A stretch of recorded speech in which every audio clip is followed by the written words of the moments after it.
பெரும்பாலான முக்கிய இலாக்காக்கள் துறைகள்ல வந்து இவங்க வந்து 4000க்கும் மேற்பட்ட டெண்டர்கள் வந்து எந்தவித பட்ஜெட் தாக்கலும் செய்யறதுக்கு முன்னாடியே வந்து கிட்டத்தட்ட 15,000 கோடிக்கு மேல டெண்டர் விடப்பட்டுள்ளது. இதுக்கெல்லாம் எங்கிருந்து இவங்க நிதி ஆதாரத்தை பண்ணாங்க, எப்படி அப்ரூவல் கிடைச்சுன்னு தெரியல. ஆனா இது எல்லாமே அவசர கதியில இருக்கிறவரை தூர்வார்த்து போகணுன்ற கோணத்துல தமிழக அரசு, திமுக அரசு 15,000 கோடி அளவுக்கு டெண்டர் விட்டுட்டாங்க. நேற்று பேசியிருந்தோம். இன்னைக்கு இடைக்கால பட்ஜெட்ல இதுவரை தமிழகத்திற்கு எந்த நலனும் இவர்கள் செய்யவில்லை என்பதை காட்டுகிறது. அது அவங்க தமிழக அரசுடைய பட்ஜெட் மாதிரி இல்லை, திமுகவுடைய குடும்ப பட்ஜெட் மாதிரி இருக்கு. இந்த பட்ஜெட்ல நம்ம கவனிக்கப்பட வேண்டிய முக்கியமான அம்சங்கள் என்னன்னா, இவர்கள் வந்து 31 லட்சம் வேலை வாய்ப்புகளை உருவாக்கி இருக்கும்னு சொல்லியிருக்காங்க. அதாவது கடந்த 5 வருடத்தில் இவங்க 5 வருடத்தில் சாதாரணமா ஒவ்வொரு வருஷம் தமிழகத்துடைய ரேஷியோ படி, அதாவது 5ல இருந்து 6 லட்சம் வந்து ஒவ்வொரு வருஷமும் தானாக வேலை வாய்ப்பு கிடைக்கக்கூடிய, ஏன்னா நிறுவனங்கள் நிறைய இருக்கு, சிறு குறு தொழில்கள் இருக்கு, இந்த மாதிரி இருக்கு. ஸோ அந்த மாதிரி ஒவ்வொரு வருஷமும் இங்க தமிழகத்துல வந்து தானாக வேலை வாய்ப்பு கிடைக்கக்கூடிய என்ன ரேஷியோவோ அதே சதவீதத்தை இவங்க சொல்லியிருக்காங்க. இவர்கள் மூலமாக இந்த அரசு வந்து 10 லட்சம் கோடி அளவுக்கு நாங்கள் வந்து முதலீடுகளை ஈர்த்து வந்திருக்கோம்னு சொல்றாங்க. அப்போ நீங்க உங்கள் மூலமாக எந்த எந்த விதத்தில் முதலீடுகள் கொண்டு வரப்பட்டுச்சுன்னு சொல்லி இவங்ககிட்ட எந்தவித கணக்கெல்லாம் புள்ளி வரலும் கிடையாது. ஏன்னா அதை எடுக்கலாம். என்னன்னா, புதிதாக துவங்கப்பட்ட எங்கெங்கெல்லாம் இஎஸ்ஐ பிஎஃப் அக்கௌண்ட் திறந்திருக்காங்களோ அது மூலமா இவங்க எடுக்கலாம். இது எதுவுமே இல்லாமல் சும்மா 19 நாங்கள் வந்து 31 லட்சம் வேலைவாய்ப்புகள் உருவாக்கினாங்க. அது பொய்யான கணக்கு. அது இல்லாமல் இப்ப 100 நாள் வேலைவாய்ப்பு திட்டத்துல மத்திய அரசு, ஒன்றிய அரசு ஒரு நிறைய மாற்றத்தை செஞ்சிருக்காங்க. அதன் மூலமாக 41% பங்கு வந்து தமிழக அரசு கொடுக்கணும். ஸோ அதற்கு இவர்கள் குறைவாக நிதி ஒதுக்கீடு செஞ்சிருக்காங்க. ஸோ இதன் மூலமாக சரியாக திட்டமிடல் இல்லாத காரணத்தினால இப்ப 100 நாள் வேலை வாய்ப்புகளை நம்பி இருக்கும் மக்கள் இப்ப 125 நாளாக அதை எக்ஸ்டெண்ட் பண்ணியிருக்காங்க. ஸோ அதன் மூலம் அதை நம்பி இருக்கும் பெரும்பாலான கோடிக்கணக்கான மக்களை தமிழக அரசு ஏமாற்றி விட்டது. அதற்கு சரியான திட்டமிடல் இல்லாத காரணத்தினால். அது இல்லாமல் விவசாயிகளுக்கு, இதாவது விவசாயிகளுடைய நீண்ட நாள் கோரிக்கை என்னன்னா, ஒவ்வொரு இடத்துலயும் இந்த நெல் கொள்முதலீட்டு இடங்கள்ல வந்து தேவையான ஒரு பாதுகாப்புகள் செய்ய வேண்டும் சொல்லியிருக்காங்க. ஸோ அதுல இவர்கள் வந்து இது வரைக்கும் எந்த விதத்திலும் அதுக்கான ஒவ்வொரு மாவட்டத்திலையும் ஒரு கோல்டு ஸ்டோரேஜ் திறக்கிறதுக்கு எந்தவித அறிவிப்பும் இல்லை. நெல் கொள்முதல் செய்யும் நிலையங்கள்ல வந்து எந்தவித பாதுகாப்புக்காக ஒரு ஷெட்டு போறதுக்கும் எந்த இதுவும் இல்லை. விவசாயிகள் வளர்ச்சிக்கு, அதாவது ஒவ்வொரு வருஷமும் குறைஞ்சபட்சம் எல்லா துறைகளும் 5% வளரணும். ஆனா நம்மள தமிழகத்தை மட்டும்தான் 2-3% கூட விவசாயிகளுடைய வளர்ச்சி இல்லாம இருக்கு. அதற்கும் இவர்கள் எந்த பட்ஜெட்ல எந்த அறிவிப்பும் இல்லை. ஒவ்வொருத்தரும், அதாவது பள்ளி கல்வித்துறைக்கு இவர்கள் 42,000 கோடி ஒதுக்கியிருக்காங்க. ஆனா 42,000 கோடியிலையும் பாத்தீங்கன்னா பள்ளி கல்வியோட சம்பளத்துக்கு தான் ஒதுக்கியிருக்காங்களே தவிர்த்து பள்ளிகளுக்கு தேவையான கட்டடங்களோ அதில் கட்டுவதற்கோ எந்த விதமான அறிவிப்பும் இல்லை.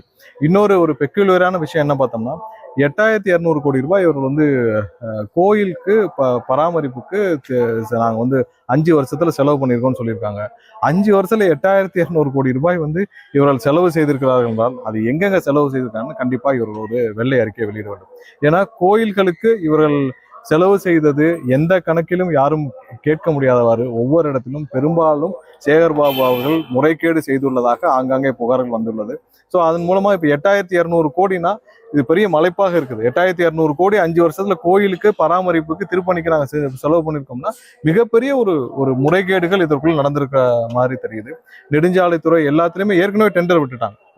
போன மாசமே வந்து 2,000 கோடிக்கு நெடுஞ்சாலைத்துறை டெண்டர் விட்டாங்க. ஒவ்வொரு துறையிலையும் தனித்தனியாக எந்தவித நல்லதும் செய்யவில்லை.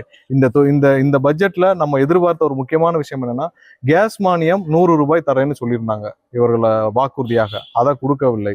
அது இல்லாமல் இப்ப விவசாயிகளுக்கு மோட்டார் பம்ப் செட்டுக்கு வந்து 10,000 ரூபாய் மானியம் கொடுக்குன்னு சொன்னாங்க. அதை வழங்கவில்லை.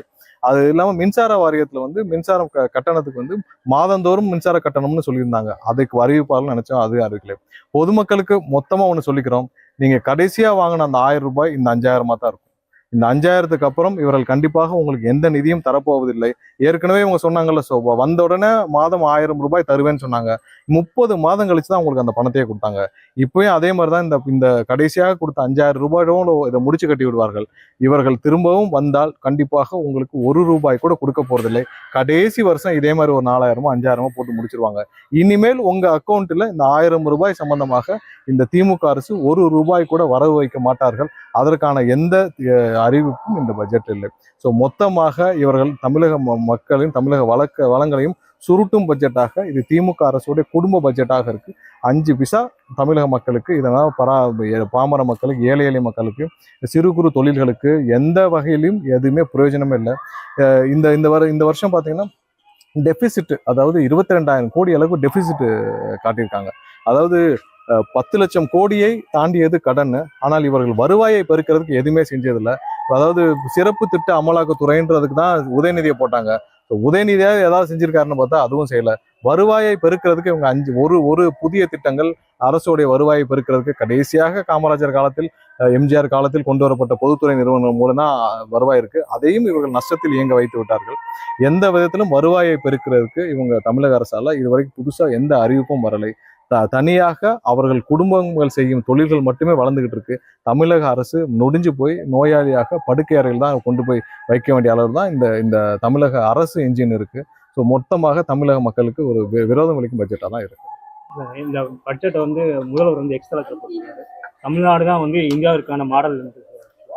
இல்ல அவருக்கு இந்த பட்ஜெட்டை பத்தி எதுவுமே தெரியாது, என்ன நடக்குன்னு தெரியாது. ஏன்னா அவங்களுக்கு தேவையான வகையில என்னென்ன பணம், எவ்வளவு கமிஷன் வாங்கணுமோ எவ்வளவு வாங்கணுமோ அதெல்லாம் அந்த குடும்பத்தில் பார்த்துக் கொள்கிறார்.